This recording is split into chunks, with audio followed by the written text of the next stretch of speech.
babak kedua setelah mereka kebobolan, which kita unggul 2-1, itu pemain Bahrain mendadak kuat. Iya. Babak pertama, Betul, itu gue lihat banget. sedikit aja, guling-gulingnya 3 meter.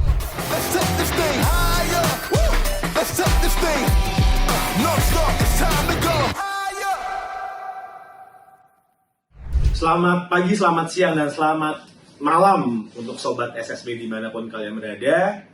Kali ini kita cuma berdua ya. Yoi. Karena pada sibuk semua. Christian kayaknya mau live report di Guangzhou, China untuk besok pertandingan. Terus Rari juga ngikutin Christian kebetulan. Jadi musim hujan juga gitu. Iya, kan. musim hujan di sana, jadi mereka nggak bisa lah telekonferensi sama kita. Transportasi juga pesawat lagi full semua gitu. Betul, gitu. Udah langsung aja Tam. Ini kan kita karena kita berdua, jadi kita seharusnya bisa lebih intim. Betul. Oh, nggak intim juga sih. Ini ya kita akan ngebahas tentang ini sih Tam sekarang. Ngebahas tentang persiapan timnas besok untuk melawan Cina ya di Guangzhou Cina gitu. Karena match pertama kita juga kelewat buat tag kan. Betul. Sibuk juga gitu kan. Sibuk. Jadi ini kita sempet-sempetin biar kita bahas. Buat gitu. kalian juga yang suka nanyain mana sih SSB kok nggak pernah take lagi, nggak pernah tapping lagi ya. Ini kita berdua nih gitu kan.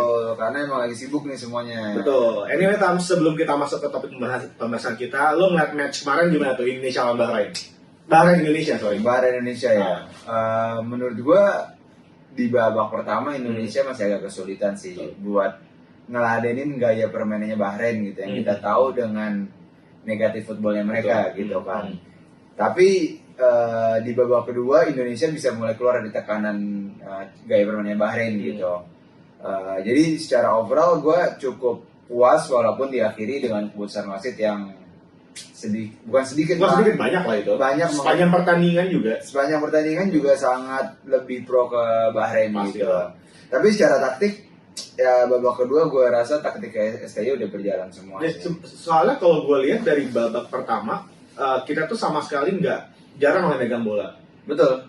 Kalau nggak kepotong pas kita megang bola terus kita pressing, si pemain Bahrain jatuh. Betul. Terus pelanggaran. Jadi gue tuh tidak menikmati babak pertama. Bener. Cuman setelah golnya Orat Mangun, itu langsung tuh boost kita naik, mental kita naik, jadi kita bisa permainan gitu kan. Dan mungkin menurut gue salah satunya juga, nggak tahu ya, ini menurut gue pressingnya Bahrain tuh di 42 menit awal tuh ini banget, ke kita banget gitu kan. Kencang lah, maksudnya mereka benar-benar agresif banget dan passing, sehingga yang tadinya kan KST itu kan kalau kita lihat kan dia mainin bola kaki ke kaki gitu kan. Tom Hai jadi pivot untuk ngalirin kemana-mana kan, Yener apalagi gitu kan. Nah, gue lihat Yener sama Tom Hai itu nggak dapat bola ya, karena itu pressingnya itu babak pertama. Pas babak kedua langsung deh itu beda gitu. Terus yang emang anehnya lagi nih si Bahrain, kalau kalian perhatiin, kalau lo perhatiin ya, babak kedua setelah mereka kebobolan, which kita unggul 2-1, itu pemain Bahrain mendadak kuat. Iya. Babak pertama, betul, itu gue lihat sedikit aja, guling-gulingnya 3 meter. Tapi babak kedua setelah Indonesia unggul, ditabrak anehnya toh, berdiri lagi. Dan ini sih sebelum gol kedua mereka tuh mereka pressing gila, gila. Dan pressing itu benar-benar kayak, ini main bola nih, nggak kayak pressing yang di babak pertama yang kelihatan cuman buat ngincer pelanggaran gitu loh. Iya, jadi maksud gua si Bahrain ini emang kurang aja sih, ditambah wasitnya juga sangat pro ke Bahrain gitu. Jadi hal gitu yang bisa jadi pembelajaran buat timnas sih. Mungkin kalau nextnya kita ketemu tim dari Asia Barat ya Middle East lah, Asia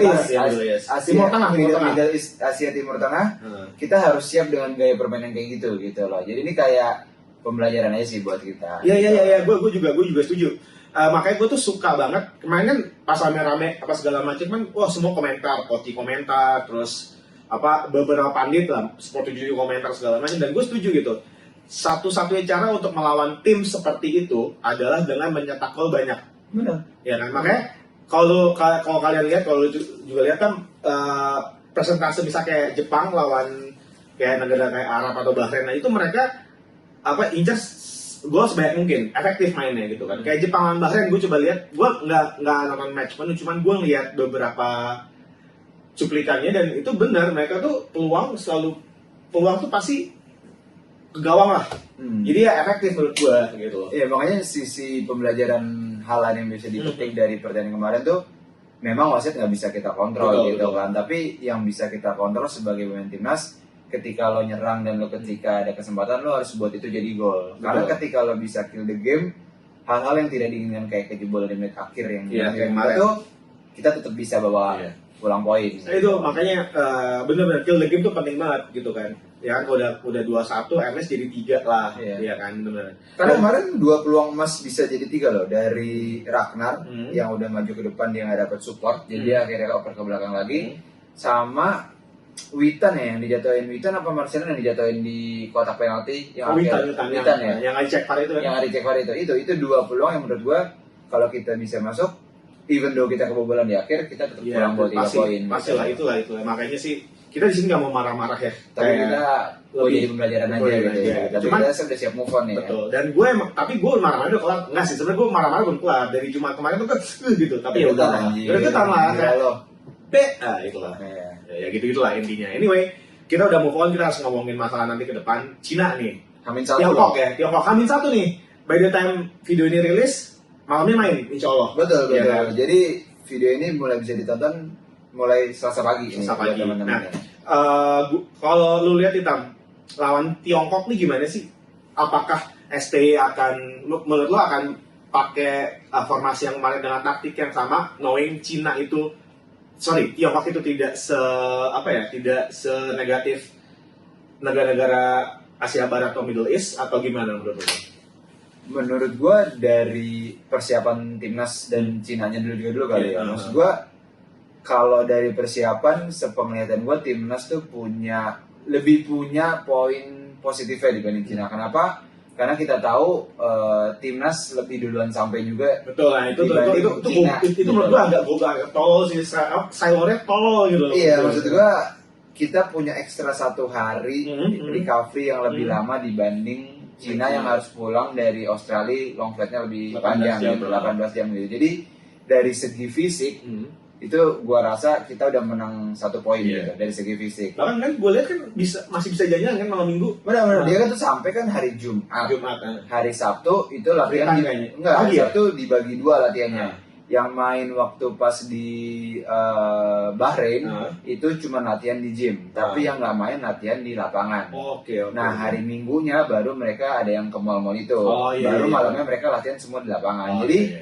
mereka tuh udah Siapannya udah enak. udah chill gitu. Jadi Nah. tinggal ngomongin taktik nih. Menurut gua taktik harus agak sedikit diubah. Menurut gua waktu dari lawan Bahrain, karena kita di sini tetap mau bawa pulang poin dengan 3 poin ekspektasinya. Jadi menurut gua gelandang tuh sedikit diubah dengan membawa pemain yang lebih agresif. Gua berharap sih Nathan bisa dimasukin dari awal gitu. Iya. Either Tom Haye atau Ivar, I think sama aja gitu. Karena menurut gua Tom Haye sama Ivar mempunyai kecerdasan yang mirip gitu. Bedanya pengalamannya, satu pemain senior, satu pemain muda gitu. Jadi kayak terserah kita yang mau tarik Tom Haye atau Ivar, tapi gue mungkin lebih baik tarik ke Tom Haye gitu. Jadi Nathan bisa main sama Ivar, jadi punya agresi lebih tinggi di tengah. Sebenarnya kalau gue lihat sih sebenarnya gini, kan kalau kita lihat Tiongkok itu kan mengandalkan fisik juga toh. Betul, Iya, betul. kan? Mereka kan pasti gua rasa semua orang udah tahu juga taktik STY itu kan pasti di tengah. Betul. Dia maksudnya siapapun yang tim pakai STY itu pasti harus punya orang pintar di tengah. Betul. Kayak mereka kan main pressing ya. Dan menurut gue ini sih itu salah satu cara, maksud gue adalah Meredam ya? iya meredam. Jadi tengahnya tuh bisa diganti tuh. Menurut gue juga itu satu. Terus kedua, gue ngeliat bahwa karena ini pemain fisiknya juga mungkin ya kuat-kuat atau segala macam, otomatis akan lebih lamban dong. Benar. Gue sih berharap macam Witan atau Shen Patinama tuh bisa masuk dari awal. Ya karena untuk mendorong serangan, apalagi Patinama cepat, Witan juga cepat. Dan gue rasa Malik tuh juga pas jadi tuh. opsi tuh ya. Itu kok gue rasa pemain world rate paling tinggi kemarin pas lawan Bahrain. Jadi menurut gue dia jadi starter lah untuk itu semua cara acer segala Benar. Gue setuju sih kalau Malik. Iya kan. Nah terus yang gue balik lagi tadi gue bilang bahwa tengahnya ST juga bagus. Menurut gue bener kata lo dengan Nathan dan Ivar atau Nathan dan Prof Hay itu tuh bisa jadi kekuatan bagus. Apalagi kan misalnya gini kan, Ivar udah gak ada tenaga, mungkin Tom Hanks masuk ke babak kedua. Jadi kan dia lebih fresh gitu kalau menurut gue. Gitu. Benar setuju. Jadi emang harus ada agresivitas yang lebih tinggi dibanding lawan Bahrain gitu. Karena pasti kita main away, pasti kita dapat pressure dari tuan rumah gitu. Nah, pressure tuan rumah tuh harus diredam sama agresivitas balik yang kencang ke lawannya gitu. Nah, menurut lu nih guys, kita kan sekarang kedalaman back kita tuh dalam banget gitu ya, ditambah masuk Yasin Mes. Oh, ada Kevin Dix juga. Baru kayak Jumat kemarin. Bener, buat next man-nya lagi kan. Nah, tapi buat hari ini nih, maksudnya hari ini buat video ini tayang ya, buat tayang. Tiga belakang tuh akan, kalau lu jadi STI atau lu melihatnya STI akan ubah belakangnya atau kayak tetap sama pakai plot 3 yang waktu lawan Bahrain ini gitu. 3 back itu tuh pasti pakeman STI. Cuman untuk orang itu kita nggak bisa nebak. Balik lagi ya, STI itu kan adalah kita nggak bisa nebak lah starting 11-nya siapa, karena menurut gue itu hal yang baik ya, karena berarti kita punya itu kedalaman yang bagus dan rata-rata pemainnya tuh sama skillnya, jadi bener. Mau diubah siapapun bisa kan. Bisa, benar. Backnya apa lagi gitu. Kalau gue back sih sebenarnya gue pengen lihat Rido main, Rido, Ijaz sama Mes. Dan gue maksudnya tidak memunculkan Jordi Amat, cuman Jordi Amat itu bagus, dia bagus masuk pengalaman segala macam, cuman untuk kayak gini nih, sikap kayak gini kayaknya dia harus cadangin dulu deh. Bener. Gue lagi-lagi balik setuju sama pendapat lo, karena menurut gue juga kita tau lah si Jordi Amat tuh pengalamannya sangat, dia tuh long bola bagus banget. Jadi maksud gue dari segi pengalaman tuh dia udah luas banget. Tapi buat kebutuhan tim kayaknya STY harus, tapi kayak STY akan berani melakukan perombakan demi kebutuhan tim gitu. Betul. Dan gue tahu Rizky Ridho sama Jai itu udah sering main gitu, dan mereka tuh punya komunikasi yang lancar gitu. Betul. Jadi kayak gue ngerasa kemarin bukan Jordi Amat yang bagus ya, tapi lebih ke komunikasi Jordi Amat dan Jai sama komunikasi Jai sama Ridho, kayaknya Ridho sama Jai itu udah lebih terbiasa gitu. Sebenarnya kalau Jordi Amat kita nggak cocok main sama siapa? Akan gue. Benar, karena mereka sering main. Sering main, kedua juga nutup gitu loh. Iya, karena mereka tuh udah 2-3 kali main bareng kan di timnas. Jadi maksud gue gitu loh. Chemistry udah dapat gitu. Sedangkan kemarin tuh kelihatan masih agak kagok-kagokan aja gitu. Jadi kalau 3 posisi yang kayak tadi lo bilang, which Ridho, Jai sama Mes itu menurut gue komposisi yang tepat banget sih. Tapi ya terserah lah, nyamanan yang di kanan Ridho atau yang di kiri Jai itu sama aja sih. Menurut gue Ridho tuh belum selevel Mes, belum selevel Ijaz, cuman dia udah sama levelnya sama Hubner lah kalau menurut gue. Dan dia satu lagi, dia masih muda. Iya, sama sih. Back kita tuh muda semua. Kecuali Jordi Amat dan Sadi Wolves. Kan itu defense-nya kadang suka telah tutup. Cuma dia punya kecepatan yang pas counter atau pas kita naik gitu ya, dia bisa tuh mainin bola itu. Bahkan kan dia pernah golin kan dari skema kayak gitu. Jadi menurut gue paling nama tuh wajib udah dicoba. Verdong ya, with all due respect, cadangin dulu gitu. Kalau gue ya, kalau lu gimana? Iya. Kalau buat fullback berarti ya, tadi dari 3 fullback. Kalau dari kanan dulu, kan kemarin tuh gue sempat baca si Sandi tuh ditarik karena katanya agak cedera. Nah, gue nggak tahu nih kayak apakah cedera 20 atau belum. Tapi kalau memang cederanya udah 20%, posisi itu masih oke lah dipakai sama Sandi. Tapi kalau emang STY mau Sandi, menurut gue nggak ada masalah sih, karena baik Sandi atau STY udah ngerti apa yang mau pelatih gitu. Jadi mereka udah ngerti game plan. Sandi atau Asmawi maksudnya? Iya, Sandi atau Asmawi, dulunya tuh bakal udah ngerti kayak apa yang harus dijalani posisi itu. Nah, sama buat back kiri tuh beruntungnya lagi kita dalam maksudnya udah bagus gitu. Tapi if si Verdong masih dalam posisi yang fit, kondisi fit, gue lebih milih Verdong dulu gitu. Tapi balik lagi, kalau ternyata yang dimainin Batinama, gue yakin perannya Verdong pun akan pasti akan. Nah, karena balik lagi ya, gue bukannya maksud gue tuh pede sama squad timnas karena skillnya tuh nggak jauh beda. Jadi siapapun dia mainin, oh ya udah. Gitu. Benar. Makanya balik lagi, itu kan dari fullback sama dari center back gitu. Ke depan kayak tadi kita bahas, mau Witan atau Malik pun menurut gue bakal sama aja gitu. Tapi dari gue pribadi, gue penasaran sama Malik sih jujur, karena yang sangat disayangkannya kemarin dia bermain 4 menit.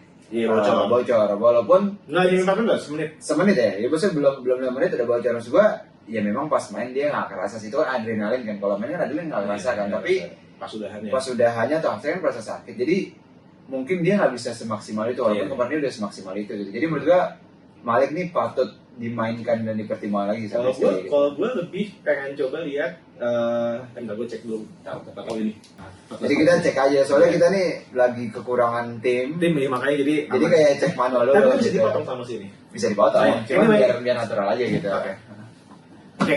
Kalau tadi lo Malik ya, kalau gue tuh lebih kayak pengen ngeliat Eliano Rangers. Nah karena kemarin kan pas dia main, oke, menurut gue debut Rangers gak jelek, cuman gak oke, gak maksimal. Begitupun juga dengan Miss, walaupun Miss nyetak asis 1, cuman menurut gue masih belum kayak asis satu yang kena paha kan, Ron Mangun dia, asisnya dia. Oh, asis yang itunya. Iya, Oh, iya. Nggak se powerful atau se oke debutnya Itzes atau misal dulu debutnya Patinama atau debutnya Tom Hai. Maksudnya yang kayak sampai diperbincangkan ini kan Miss kurang, maksudnya bukan nggak bagus, cuman kayak kurang greget kalau menurut gue, karena gue expect lebih dari mereka berdua. Nah gue pengen lihat banget nih di sini, makanya Eliano. Ya walaupun kemarin Eliano ditaruhnya tuh bukan Dari posisi aslinya, walaupun beberapa hari sebelumnya keluar juga wawancara dia sama media kita kan, si Sports, dia bilang dia tuh emang bisa main di posisi wingback juga gitu, karena dia pernah main di wingback, cuman emang bukan posisi, dan dia lagi-lagi main profesional selalu bilang dia siap bermain dimanapun. Terbukti ketika dia main di bukan posisinya oke, cuman nggak sebagus itu. Karena gue berharap juga, maksud gue lihat Asnawi juga lah, gitu kan. Masih ada Asnawi, misalnya di situ kalau beli Asnawi dan Rangers harus tahun depan. Kalau menurut gue sih Malik sama Rangers cocok lah. Strike dicadangin dulu, kalau menurut gue. Yakin lo? Gue karena dia selama ini, dia udah nyetak gol 1. Cuman dia tuh layak aja istirahat dulu lah, cuy. Lo coba deh, bisa nggak lo? Iya, eksperimen, dan lo coba deh. Untuk untuk striker sendiri ya, lo bisa berbuat apa sih ketika lo masuk di cadangan? Itu kan lebih, ketika gue kata ya, sebagai pemain bola, lo tuh lebih bersinar ketika lo dari pemain cadangan terus tiba-tiba jadi start di lapangan. Itu kan akan, kalau menurut gue akan lebih bersinar. Karena apa? Ini orang nggak masuk starting lineup, cuman tiba-tiba punya efek yang besar. Berarti kan dia jago banget gitu loh sampai. Makanya gue pengen lihat aja sih gitu kan. Eliano cukuplah sebabak, kalau misalnya mau bagus seperti lain, kalau misalnya emang biasa aja ya udah gitu loh. Cuman kalau menurut gue Eliano layak lah. Itu gantiin Prof atau si Jenner gitu kan. Tapi buat di depan, gue sih dari ngeliat permainan kemarin, menurut gue 3 depan tetap harus dimajuin gitu. Malik, Orat Mangun sama Strike gitu. Karena gue ngelihat ketiga orang ini nih punya karakter yang beda-beda gitu. Iya, paham. Jadi gitu. Jadi apa? Si 3 depan tetap ya. Orat Mangun, Malik sama Strike ya. Strike gitu. Menarik. Karena menurut gue ketiga pemain ini nih punya karakter yang berbeda gitu. Kalau si Strike bisa nyari bola, bisa bergerak tanpa bola yang sangat tepat buat tim. Kayak Wheeler. Betul. Si Malik ternyata punya speed yang di atas rata-rata. Dan work rate-nya tinggi banget. Bagus banget work rate-nya. Dan itu menurut gue pemain yang unik sih buat di kedalaman kita. Dan satu lagi si Orat Mangun yang punya daya juang yang strong banget. Dia cover areanya tinggi loh. 90 menit itu bola dikejar kemana pun. Itu daya juang buat seorang pemain depan loh. Buat seorang pemain depan itu sebenarnya kalau gue lihat dari STI itu ya mungkin udah sering dibahas juga, cuman gue lihat STI itu ternyata suka striker yang emang suka ngejar bola ya. Jadi ya untuk yang nanya kenapa ada beberapa nama striker bagus cuman gak jadi pilihan, ya mungkin karena nggak sesuai taktik STI itu. Betul karena emang buat tim yang main dengan 3 back, mereka tuh harus punya striker yang bisa ngejar bola dan punya stamina yang bagus gitu. Karena kalau enggak, kayak kalau cuma goal getter gitu, dia tuh kurang bagus. Kalau misalnya buat goal getter, berarti emang nantinya akan diubah lagi strateginya. Benar. Kayak mungkin kalau kita punya goal getter, Iva sama Tom Hai bisa main barengan. Betul, bisa juga jadi 4 back nanti. 4 back, betul. Bisa jadi. Cuman itu ya, gue lihat emang ya gue kalau misalnya taktis kan tadi juga bahas bahwa kalau 3 back itu kan ketika 3 back ketika bertahan itu kan jadi 5 back kan. Betul. Dan itu kan juga harus butuh transisi yang bagus dan daya yang bagus. Kalau misalnya ada wingback yang mumpuni ya benar.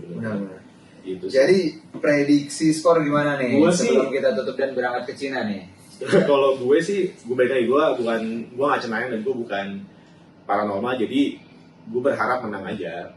Skor sih gue nggak tahu, cuman ya mudah-mudahan sih gue berharap biar 2 gol. Jadi biar kill the game. 3-1 gitu. Kalau misalnya atau enggak, kalau mau sekalian 3-0, 2-0 nggak apa-apa, 2-0 nggak apa-apa, cuman jangan kebobolan aja. 2 gol nggak apa-apa, tapi nggak kebobolan aja, makanya jadi 2-0. Ya. Gitu. Kalau lo gimana? Kalau gue prediksi ya, maksudnya harapan gue dari awal timnas sudah gigit gitu. Kalau dari awal timnas bisa gigit dengan kan gaya permainan timnas defense rapi, terus bisa build up dan bisa counter attack yang cepat gitu. Jadi kalau ketiga aspek itu bisa dikuasai dengan penuh, gue pede sih bisa 2-0 gitu. Tapi realistis bawa pulang 1 poin tuh udah oke banget. Tapi gue sih nggak, kalau gue sih realistis menang. Kalau gue ya, iya. Kalau gue realistis.